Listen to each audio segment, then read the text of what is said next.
Hello and welcome to another edition of The Nation. I'm Jared Ratnam, and today we'll take a look at the lives of people with disabilities. When we talk about people with disabilities, every time we talk about it or there's a debate about it, there's always these cliched questions that come out about what are we doing about blind people who are going out there and begging. It's usually that there's nothing beyond that. And to talk about the rights and also a strategic approach which is now needed in this country for disability issues in Malaysia, we have YB Senator Batmawati Krishnan, who's joining us once again right here on Bernama TV. YB, a very good day to you, and thank you very much for joining us. Thank you for inviting me again, Gerard. You know, it's interesting that we are off the airwaves when we were talking. You did say that all people talk about is when you debate about issues of people with disabilities, it's usually issues that are always talked about, the same old thing. Why are blind people begging? You know, things like that. And of course, we have to look beyond this with regards to this. Yeah, and you're going to walk us through various guidelines, rules and regulations, of course legislation with regards to people with disabilities. But when you look at what's happened in the 80s, 90s, every decade in these countries, do you think there's a significant change in terms of what people with disabilities have? Well, yes, I would say yes, there has been changes, but the changes have been very minimal. Let me take you back into the time where disabled people's interests were cared for. This was way back in 1946 when the Department of Welfare was set up. Right, this is 1946, yeah. 46, still under the British administration. And there the Department of Welfare was set up mainly to care for workers, the workers that they brought from other countries and who were working in the plantation and tin mining areas, to look after the health of them, their health. And then slowly the care went to their families, and that's how the welfare part of it, the family and the health and the social welfare of the family came into the picture. So ever since then, even during that time, a lot of voluntary work in terms of serving the needs of the marginalized and the disadvantaged group was done by NGOs. And very much so now. Right. But over back time, in the 40s, yes. And then ever since then and until now, although the nation had gone through so much of years of progress and advancement in all other fields, somehow caring for persons with disabilities has still remained under the Department of Welfare. But by putting someone like you in Parliament, does it make a difference?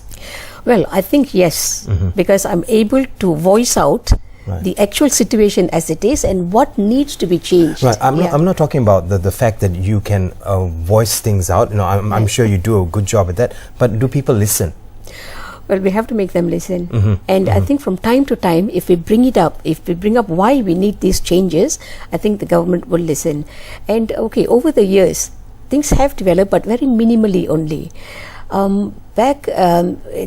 Schools have started. It was during the British time that the schools for the blind were started. One in Johor and a training center in Penang. Then schools for the deaf. And they all were run by voluntary organizations.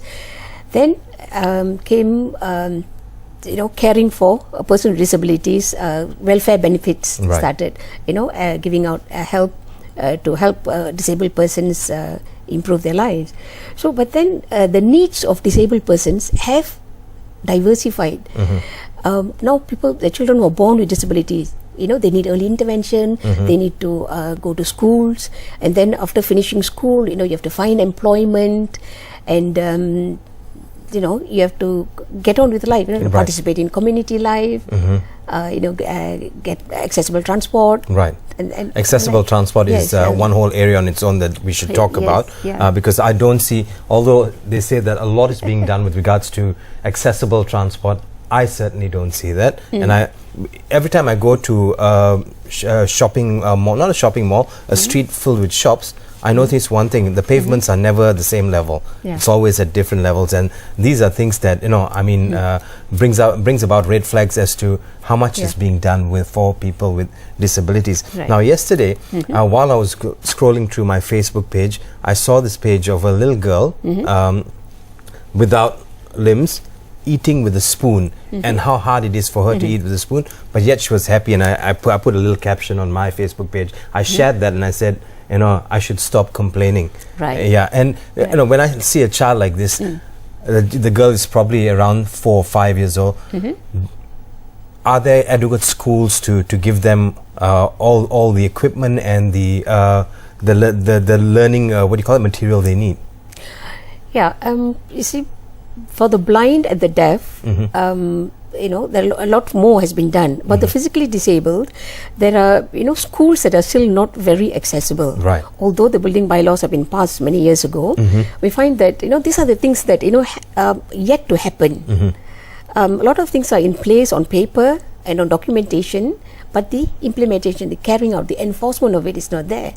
So when I think the people are slowly opening up into bringing their children, admitting them to schools.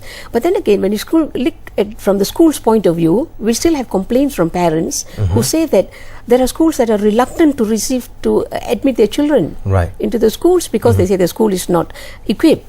So where do you complain? Who makes the move to make all these things happen? Right. It still goes back to the government, and still, if it goes back, it is not under the purview of the Ministry. I'm sorry, with the Department of Welfare. This it's is not education. Under the purview. Yes. No. So education doesn't come under the purview of the Department of Welfare. Correct. What comes under the purview of the Department of Welfare? Just so we have a clear understanding as to what these people are meant to do. Yeah. Like welfare benefits. Like for example, the welfare benefits for families who have got persons with disabilities, the EPC, disabled worker allowance. Although this employment, you see, a disabled person who earns 1,200 or less, I've got an incentive of 300 ringgit. That is paid out by the Department of Welfare. And then they've got assistance to employers who provide modification to the workplace. Yes, to take in disabled employees. Right. So how much would go out for, say, to put together a workplace or to renovate a workplace for someone with it depends on how the building is situated. Maybe they need a ramp, they need a toilet, and a covered car park. So these are the ones but the money that they spend is tax exempted. So other benefits that come from welfare are the appliances. Right. People can apply for wheelchairs if they cannot afford wheelchairs, crutches, other living aids, like artificial limbs. All these things you can are provided by the Department of Welfare. So mainly welfare related and assistive appliances. These are the things that come under the purview of when you talk about the welfare department and how it has evolved, has it seen a lot of changes in terms of benefits or services being put out there for people with disabilities? And let's be honest with this, always when you do a show, you always caution as to what you can say or what you can't say. But when it comes to people with disabilities, how much is being done? And it's best that we hear it from the horse's mouth. Not that I'm calling you a horse, but I was born in the year of the horse anyway. Born the year of the horse. It brought us so many problems last year. I mean, services, has it evolved? 1946, this department was started. Yes. Yeah? But one thing, there's progress in the community-based rehabilitation centers. Yes, we have got about 445 CBR centers. In Malay, you call them Pusat Dalam Community, Pemulihan Dalam Community, where the children who have got who are disabled and young adults do go to the center, and this has been is under the purview of Department of Welfare. And here they try to identify as many disabled people, get them registered according to where they are, instead of them going to the office. So the services at PDKs are good. In terms of benefits, the welfare assistance is still rather low. I brought up in the parliament, asking for an increase in the welfare allowances. Right. Currently they're getting 150. So 150 a month. Yes, to go up to 300. And also for the disabled workers allowance to be raised from 300 to 500. But there was only a minimal increase announced in the 2015 budget, which is just a 50. You did talk about that the last time you came here. You were not too happy with the allocation Right. within the 2015 budget. Yes, but then again, the welfare benefits is not the only thing that's needed by persons with disabilities. No, like Right. I said, a lot of other So, areas so as with well. something like Yeah. this, you say you were not happy with the allocation given. Yeah. Did you write into the Yes, I brought. relevant parties, or did you No, write I into the brought it Prime up Minister? again in the December session. I brought up asking the government to increase it in the the supplementary budget. And usually, and now after the floods and all that, there's going to be a revision, Right. and I think they're going to reallocate. But I do hope that the allowances will see some increase from the 50 ringgit. Right. When you go out there, when you talk to people, people with disabilities, what is the message, or what is the kind of feel that you're getting from the ground from these people, or the tone of these people? Every so often they've got something to say, and when you speak to them, what do they usually say? Yeah, What are their concerns? Yeah, it depends on whether the person I speak to has exposure to disability, in the sense that either they have someone in the family or extended family who has a disability, or they know of a person who has a disability. But compared to the majority of people who have got no idea about the life, how a person with disability lives, like be it a person with Down syndrome, or blind person, or deaf, or those with some rare disease resulting in disability, or physical disability. They always think, okay, we need to do something, we need to help, oh, they ought to be helped. These are the things you receive, the kind of feedback you receive. Still, they see persons with disabilities as someone who need to be looked after, and needs things need to be put right. Oh, you can do this, that, so that they can fit into the mainstream society. But no, what disabled persons need is, the environment must be modified or must be suited in order to accept and enable persons with disabilities to live within the community. So this is where a person has an impairment. The disability comes about when the person with an impairment interacts with the environment. An environment can be physical environment or a social environment. Attitudinal barriers, like what I said earlier in the early interview, attitudinal barriers are the worst. When people have closed minds and say that, oh, there's no possibility, like I said, the child, oh, we don't have facilities in this school, so we cannot have this child in our school.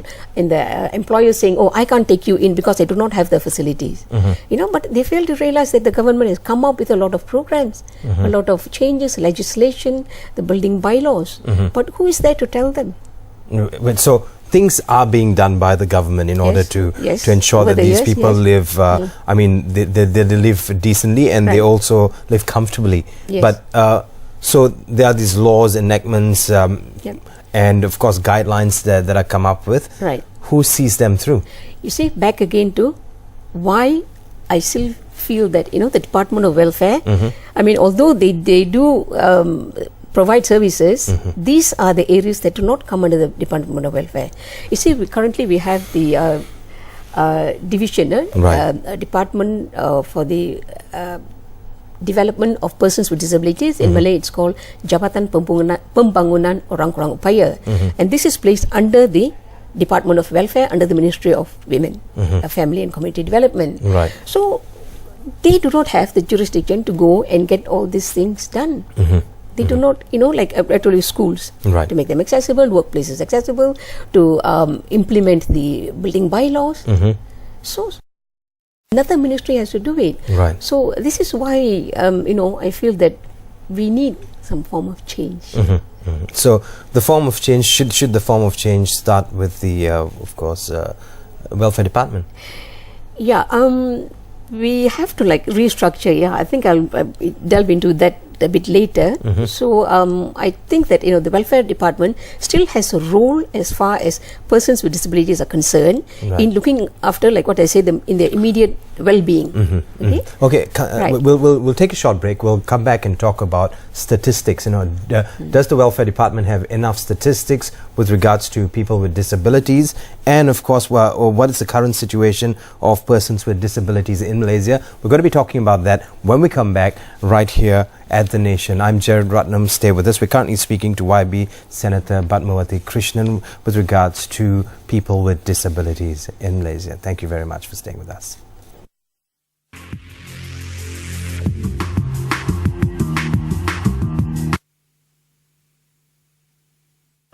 Isu semasa dan terkini industri kreatif tanah air.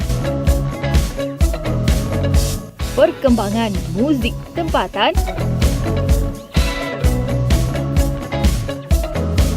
Lensa anak seni. Aksi layar perak. Tanpa gosip dan sensasi, semuanya disisipkan selama setengah jam dalam Teddy Sini, bukan sekadar hiburan. Setiap Sabtu, jam 12.30 tengah hari, hanya di Bernama TV.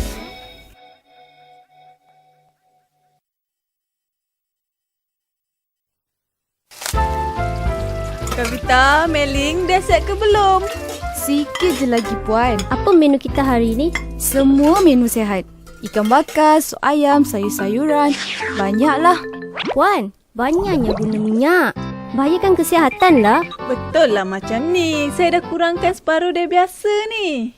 Cuba rasa ni. Sedap tak? Biar kurang masin, jangan lebih. Betul tu. Kita kena kurangkan minyak, gula, Garam dan santan dalam masakan. Barulah ramai pelanggan datang ke kedai kita.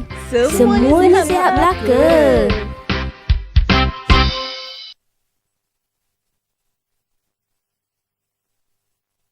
Menyelami realiti, menjejaki masa, meninjau peristiwa, paparan kronikal kembara kehidupan, pelbagai keunikan juga pengalaman menarik. Segalanya disorotkan selama setengah jam dalam Jurnal Bernama setiap Ahad jam 9.30 malam hanya di Bernama TV.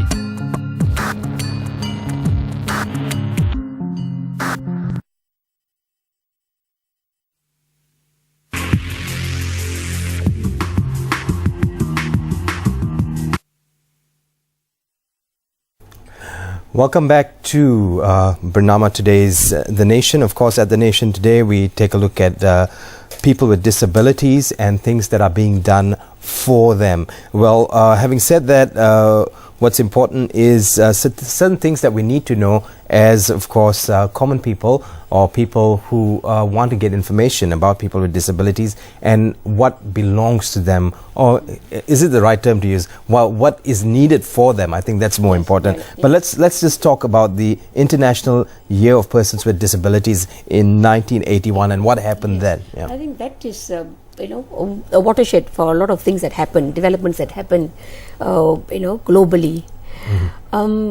People all over the world, disabled persons, were being cared for in institutions, and they were being discriminated against. A lot of things were not going right for them, and they started forming support groups and asking for their rights from the government. And the UN, the United Nations, took note of this and came up with. Every year they have an international year for certain issues. So Right. 1981 was declared as the International Year of Persons with Disabilities. Those days we were called disabled persons, IYDP. And after that, I think a lot of countries took cognizance of the rights and the need for providing for persons with disabilities, to allow them to live like others within Right. the community. And as soon as that year was declared, a decade was announced, a decade for persons with disabilities. That was from 1983 to 1992. Okay? It was 1992. Yep. And at the same time, World Program of Action was also drawn up and distributed to all the countries for them to follow, Right. to introduce programs and to allocate budgets for the development of persons with disabilities. And this is around the same time also where disabled people also gathered together and they formed a world body called Disabled People's International, advocating for the rights of persons with disabilities. And even here, that was a time when many organizations, were much roaming and also taking up issues for persons with disabilities.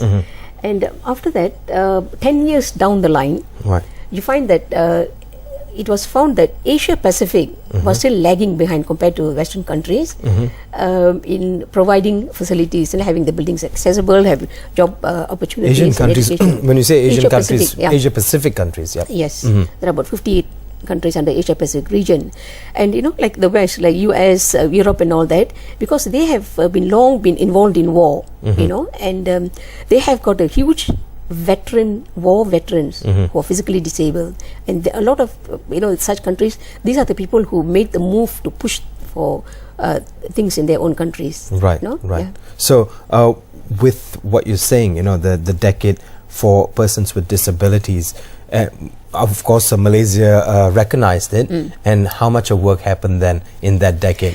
Was it significant, the work done between 83 and 1992? Yeah, okay.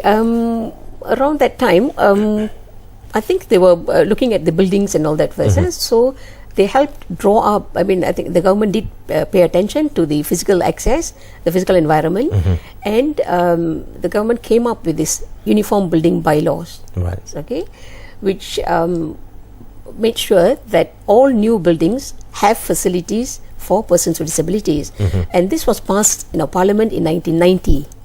Right. And now down the line, 25 years later, you find that the enforcement is still not there, like what I said again, because there's no one particular body looking into the monitoring and implementation of this building bylaws. So as you go around, you would see like the shopping malls, and then now the LRT stations, only certain areas you'll find that there are facilities, but there is no seamless continuity for people to come out, for the blind, right. to have tactile. If you want to see seamless continuity, there must be people from various stakeholders should come together and make this happen, isn't it? Yeah. So speaking of which, the decade of disabled persons was from 1983 to 1992, and then there was the Asia Pacific decade for persons with disabilities, which ran between 93 and 2002, followed by the second Asia Pacific, or rather decade for people with disabilities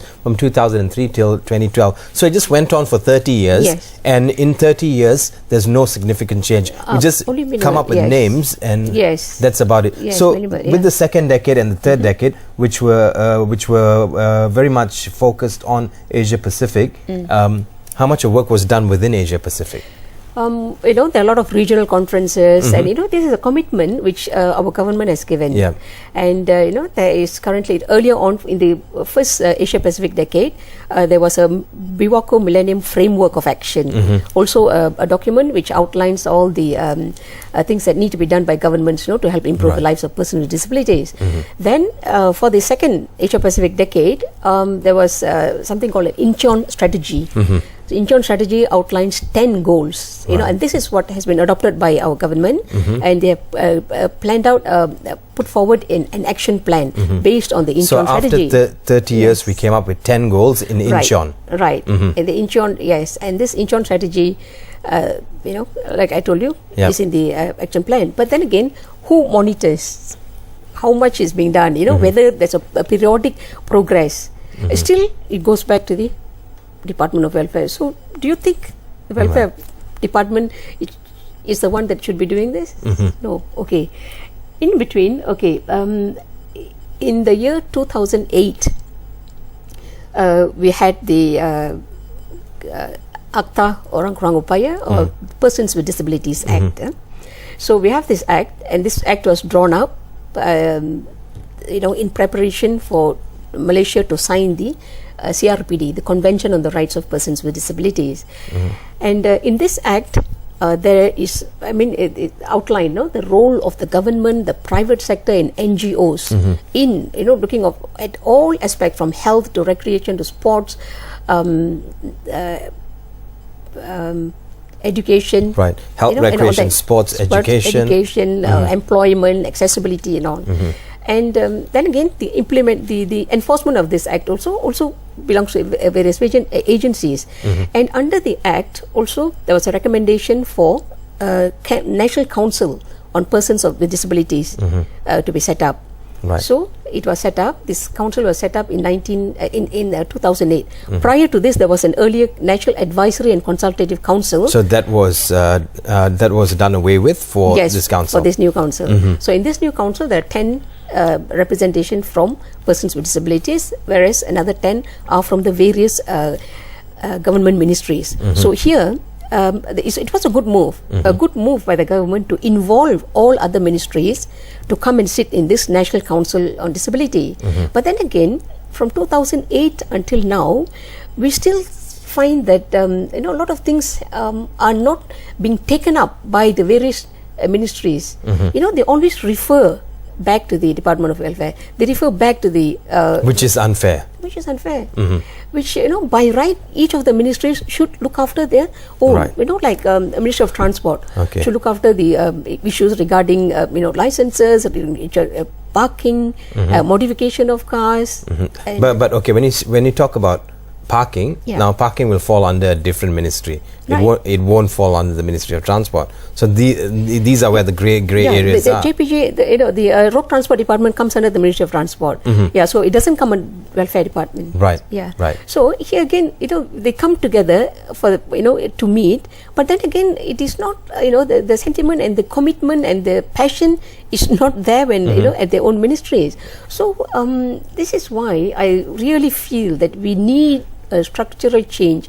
We need to come to a situation where there is one coordinating body, one coordinating office or department, whatever you may call it, which will make sure the insurance strategy, the 10 goals of the insurance strategy, which is under the national plan, and also the act, the Disabled Persons Act, are all carried out. Right. Yes. So there are 10 goals, and these goals, is there a deadline given as to when these goals are achieved? No, See, they're not. always at these conferences or get-togethers, there's always we should, we must, we will, but the follow-through Correct. is always a problem. Now, Yes, of course, correct. we're talking about the follow-through Correct, here. yeah. Now, with the ministries that are meant to be doing work, there's the Ministry of Transport. What other ministries would be directly involved in this? Education, the Ministry of Housing and Local Government,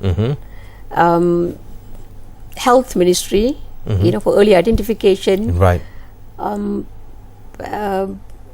Ministry of Sports, Right. Youth. The major. These are the major ministries. Yeah. Right. So these are the major ministries, Right. and their work right now is to be getting a special team to work on stuff. Human Resource Ministry as well. Right. The Yes. Human Resource Ministry. Yes. So they should put together a small team in Yes, correct. In their own. Yes. Yeah. Yes. This would be ideal. Is this happening? Yes. It's not happening. So the Ministry of Education. I mean, it's not happening. Seriously. Yes, so this is On what- my part, I don't know what questions to ask. It's not happening. So Yeah. how do we move forward like this? Yeah. Right. So this is why I advocate for a strategic restructuring Right. of what is currently available into what is doable and achievable. And let us. We must diversify and we must decentralize and bring it to the departments that are concerned.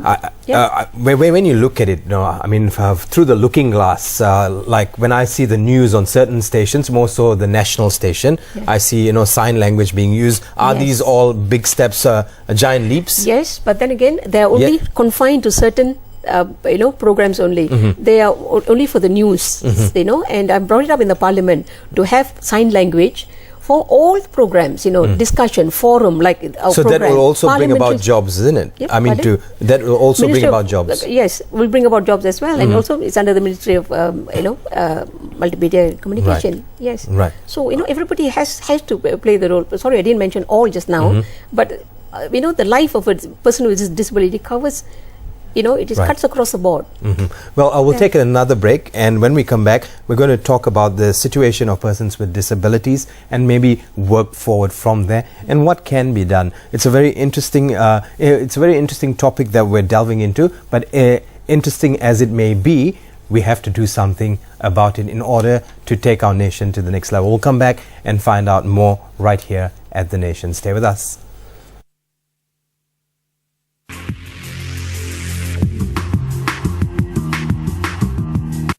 Apa kabar pemirsa? Salam dari Jakarta. Sebuah program kerjasama Kantor Berita Indonesia Antara dengan Kantor Berita Malaysia bernama kembali hadir menjumpai Anda.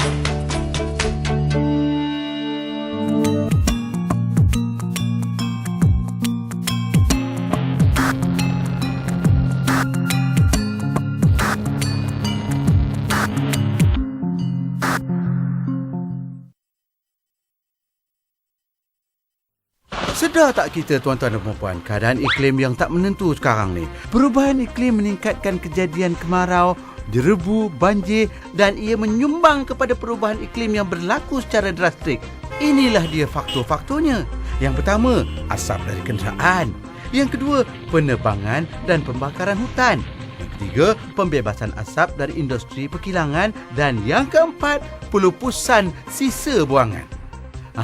Ini usaha yang Pak Abu buat, iaitu yang pertama, menanam pokok. Yang kedua, mengurangkan atau tidak menggunakan beg plastik. Yang ketiga, mengasingkan bahan buangan. Yang keempat, mengitar semula bahan buangan. Dan yang kelima, memilih barangan dari bahan kita semula. Ada banyak lagi usaha yang boleh kita lakukan. Antaranya, kurangkan pemanduan kereta persendirian dan banyakkan penggunaan kenderaan awam. Anda adalah sebahagian daripada penyelesaiannya.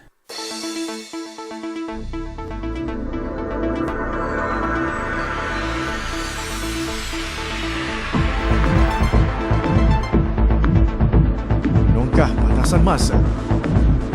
Mengupas isu semasa. Jadi saluran pelbagai suara. Segalanya baru dan benar di Berita Bernama TV.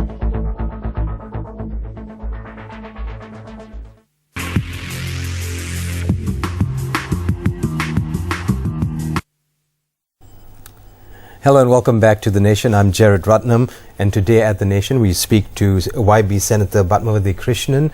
She's here to talk about people with disabilities and what should be done and what has been done, what should be done, what we can do to better their lives in Malaysia. Well, coming back to what we were talking about, before we even talk about all this more important detailed stuff as to what can be done and to give the common person a better understanding of what needs to be done. Every time we watch TV, there's always some program dedicated to some kid or some a disabled person living in a home alone. A whole camera crew is there. 5 people goes in, looks at the person, cries, they say a prayer, they give a little something out. Do these things, mean anything to people with disabilities? Yes, a lot of people are disgusted with such kind of approach, Yeah. because it promotes the charity moral and like you expect go in people there, to kid with sympathize. dirty clothes lying on the ground, right. and it's all very pathetic. And here comes the white knights with the TV cameras and some campers to give them. So for people with disabilities, is it something that's meaningful or not?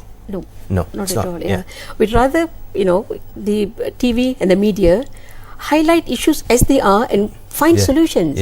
Talk to people and highlight why are such things happening when we have laws. Who is responsible? I mean, who is supposed to look after? Let it be the local authority or some community, which is all this. Right. So rather than focusing on the negativities and always extremes, what you mentioned is right, Gerard, about the pathetic appearance, of persons, portrayal of persons with disabilities. On the other end, putting disabled persons on a pedestal, like okay, the person has done well. A person does well despite the disability. We'd rather they highlight the challenges. What are the challenges faced by the person? Like, for example, a student who had scored, 5 distinctions with disability. Whether or not there were enough support services. The school was the schooling environment and the co-curricular activities, the assistive devices available for the child to progress to that level. We find that in reality, the child would have struggled. Right, right. And with parent support or some NGO or someone would have been there to help the child achieve such a status. So here, this is where the joint responsibility, the obligations as stated out in the Persons with Disabilities Act must be employed.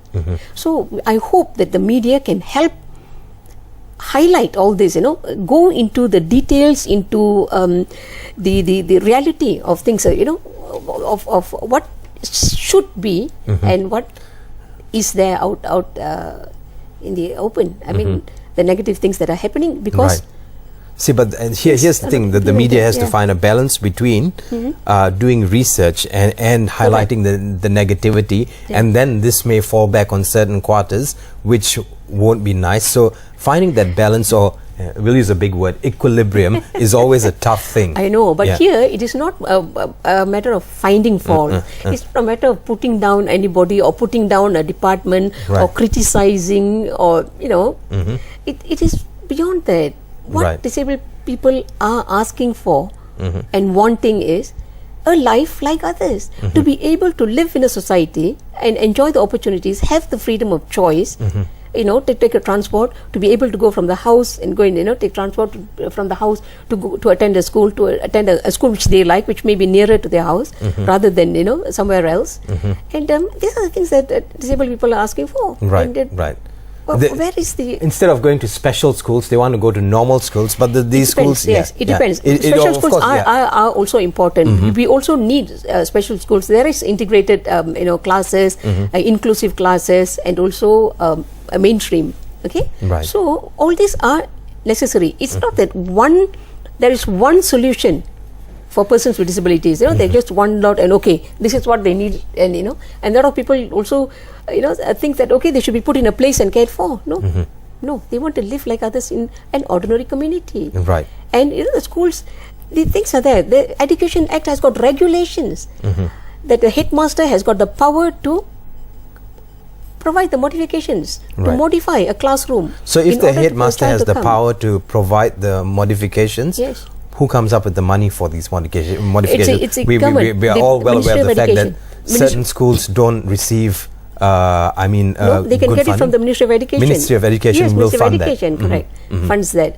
And here, when we discuss at the macro level, at the policy making level, at the HQ, yes, they say yes, all headmasters should know about it. Okay, saying if I'm a headmaster now and I see a need for me to modify my school based on the situation and based on the number of people with disabilities, and the type of disability, and the type of disabilities. So we want to make these modifications. How easy or how hard is it for a headmaster to write in and say? Is it as simple as writing a letter and saying, yes, inform? It is. You inform the PPD, the department, in their state, the relation department, and they will write to the ministry, and it will be done. Right. So. And I think there's not too much red tape, or there's no red tape at all. So you write a letter. Me as a headmaster, all I have to do, and if you're a headmaster, this may come across as information to you, write a letter saying that we have children or students with disabilities within the school, or all that happens is you send the letter in and you get whatever funds you need. Yes. Yes. So it's as simple as that, but it's not being used. Not being used, and people are not aware. And I think when we at seminars, recently last year I attended a seminar in Ipoh, and the department, there was an official. He said all teachers should know about this. It is good news, good to hear. Right. Yeah, but then are teachers aware? Are headmasters aware? Yeah. So this is one of the problems, getting the information or bringing about awareness. Now, when it comes to jobs, we talk about jobs in the civil service, we talk about jobs in the private sector. How is have the private sector warmed up to the fact that you can have people with disabilities working within your organization? Not all, only few. There are a few companies, and there are we still need awareness, and here the media can come in to help promote by doing more public service announcements to encourage the public sector and the private sector to take in persons with disabilities. Even I'll tell you the history behind this equal opportunities in jobs. Right. It was in 1988 that the government decided that at a policy level that 1% of the jobs should be allocated for persons with disabilities, both in private sector and the public. 1%. 1%. Okay. I mean, to start with, we're not saying that we're going to limit it to 1%. Yeah? So, but then again, after which, there's no mechanism, there was no follow-up, there was no committee set up to look into the needs. Okay. Back again to Department of Welfare. Back again to Department of Welfare, and then now the Human Resource Ministry under the Jabatan Tenaga Kerja. You know, they've got scheme pendaftaran pekerjaan orang kurang upaya. That was established, you know, thinking that that will solve the problem, but it hasn't. Okay, so what needs to happen? For me, I don't understand policies and how. Okay, you come up with, say, 1% needs of the workforce needs to be for people with 1% of the jobs that are available need to be offered. Yes. Offered to people with disabilities. Right. So once we come up with something like that, what is the follow through? What should you say? A mechanism? Yes. Yeah. Okay. The mechanism should be. There should be a committee set up where in the Suruhanjaya Perkhidmatan Awam for government jobs, they should set up, and then they should look into all the jobs that are available, where are there vacancies, and send people who are trained, who are aware, who know about disability to go and interview people to take in to get them to jobs. I've got so many inquiries saying that, you know, inquiries after I became senator about people attending jobs for government interviews. And then they said, kegagalan, you don't qualify because you have not fulfilled the conditions. Okay, so are these conditions then forwarded to them so they can work on these conditions the next time around? It is just an outright, it's like a rejection letter. Rejection so letter. Here, a general rejection letter. Yeah, so this is why I think we ought to have a proactive, you know, a committee set up. Right. And also for the private sector under the Human Resource Ministry to set up to look into, you know, why people are not sustaining their jobs, and then training, and then also goes back to education. Right. There are a lot of them, you know, people who want to work but who don't have the education, and then those who have got education, like what I said, fail because you know, there is a kind of a mismatch and there is a gap that exists. You know, we've got so many disabled persons coming out of colleges and universities every year. Right. But are they placed in jobs? Is there career counselling? The Ministry of Education, Higher Education, at the time, if it separated, came up with a circular in 2013 saying that all tertiary institutions should have a disability unit. Only some all have followed. Tertiary institutions should have a disability unit. Yes. Are we seeing it? At least Only let's just say 20%. Are we seeing it? No, less than 20% have got it. So it is a circular, and then, you know, these are the things. Who is monitoring? Back again, this is why we need to restructure. We must have a department or an office of disability that must be looking into all this, so that decisions taken, important decisions, proactive decisions that are supposed to help persons with disabilities, it is not being carried out down the line. Right. And therefore, this is why you find frustrations. A lot of disabled persons and individuals and organizations always bringing out. It's not that they are complaining, you know, because having been coming my background from the NGO experience. It is, you know, if it's not happening, definitely people, you know, a child will be asking, and definitely the child will be throwing tantrums. I mean, not to say that we all are throwing tantrums, but then why all this commitment? You know, we have made our commitments, we have had our Disabled Persons Act, we have a signatory to the International Convention, and why are things still not happening? Right. Even I'm still asking, and we'll come to the solution when at the end of this program. So we'll take another break. We'll take a short break, and when we come back, of course, we'll walk you through certain solutions that Senator Bhatmawati has come up with. We hope to give you or shed more light on the situation, just so no one here wants to point fingers or to give people problems. But what we need to do here is understand the situation or the magnitude of the situation. We'll come back just after a short break and find out more right here at The Nation. Please stay with us.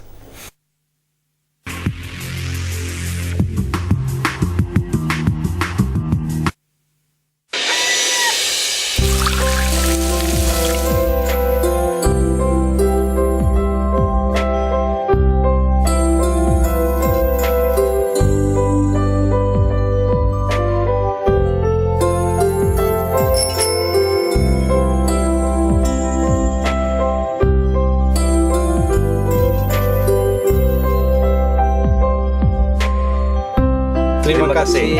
Sama-sama.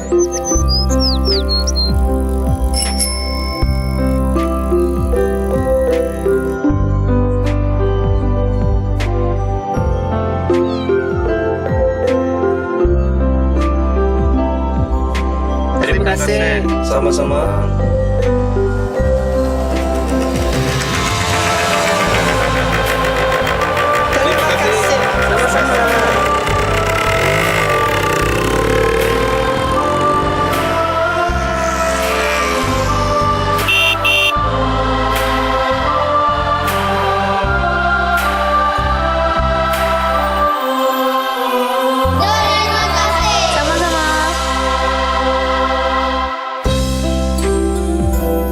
Terima kasih. Sama-sama.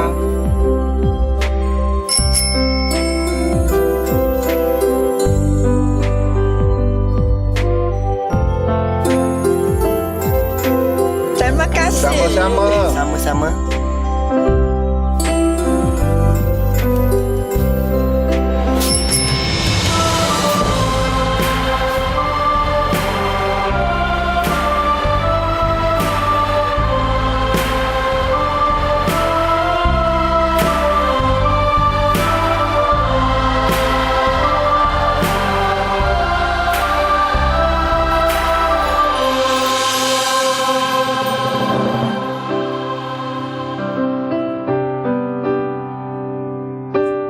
Satu cerita, satu bangsa, satu Malaysia.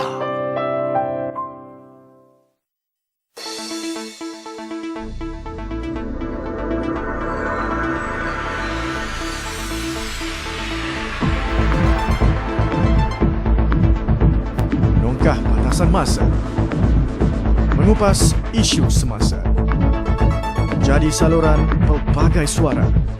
Segalanya baru dan benar di Berita Bernama TV.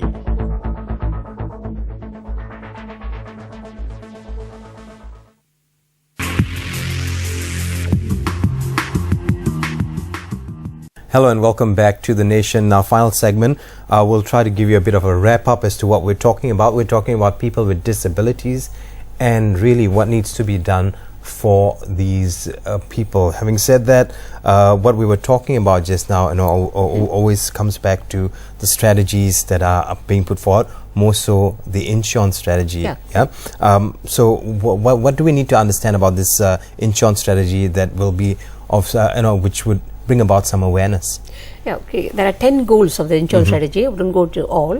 Besides poverty reduction and enhancement of employment opportunities for persons with disabilities, creating a conducive environment, physically accessible. That there's also mention about the goal 7, which particularly interested, is ensuring disability inclusive disaster risk reduction and management. Talk about disaster risk. Okay, so you know that recently we had a huge flood. Okay, what is being done about in such disaster or kind of unexpected calamity happens, and are we prepared when it comes to saving persons with disabilities? Right. So has anyone looked into it? Are we prepared, or are we drawing blanks? Yes. These are the questions we even need to like ask emergency evacuation in times of like sometimes there's a sinkhole or fire in terms of fire. How do you evacuate people? And sometimes we have tremors, earthquakes, and how do you evacuate a person with disabilities? If it's a high-rise building, is that shoot or something? What are the practices in other countries? In fact, the UN has come up with a module. Some studies, they've done studies and they have come up with programs and training programs for people who are interested in providing services for, in helping disabled victims of such happenings. It's interesting how we throw this word around, bilateral relations, especially with other countries, how we need to have a good relationship. Of course, the closest to us with a really good module would be Japan, okay. Yes. There's also Australia. Yes, they've all got fantastic models. As friends, okay, saying if you're Japan and I'm who I am. Yeah. I'm asking you for help. Can you come see if we can do something? How can we better this? And can you help us implement a system? Is that a very hard thing to do? No, it won't be. It won't be difficult. But then again, I would also think of other possibilities, like you using the UN agencies that are available in our country. Right. Like the UNICEF. For UNDP. Of course, when we use these agencies, sometimes people say they have vested interests, so on and so forth. Not really. But here, I think Malaysia has been a member of United Nations since 1957. Yes. So I think we have a very good rapport and very good services. I mean, we've been I've served spoken well. to people from UNICEF, and I've met them, and everyone's willing to help, come up with statistics, whatever we need. But for some reason, we're not moving forward. So this is so I think talking about disaster reduction, I think we have to engage them.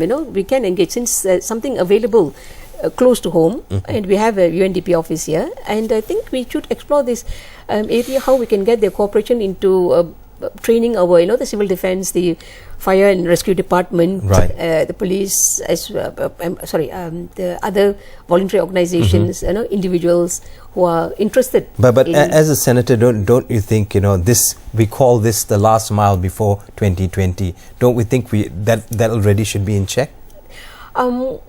Yes, but I think disaster waits for no one. I mean, it can happen at any time. Be it flood or fire. And I think it's better to be prepared than face a situation where we lose lives because people cannot be evacuated. So in looking at the whole program, I mean, I think the nation of Malaysia is interested in upgrading this rescue services. So we have to include the component. That's why it's called disability inclusive, which is in the Incheon goal. We have to incorporate as well. And just like that, all other programs also, I hope that it also is inclusive of persons, needs for the persons with disabilities. So what we're doing in order to make their lives a little better, or people with disabilities, what they don't want is for us to mollycoddle them and say, oh, come, let me take you here. They don't need things like this. They just need to be integrated into society. And how we do that, it is very important. It has to be seamless. Many stakeholders should come together and see how we make this seamless. From walkways to getting onto a bus. You should be able to, from here to get home, it should be a comfortable ride for you if you were to take public transport. That should be the barometer.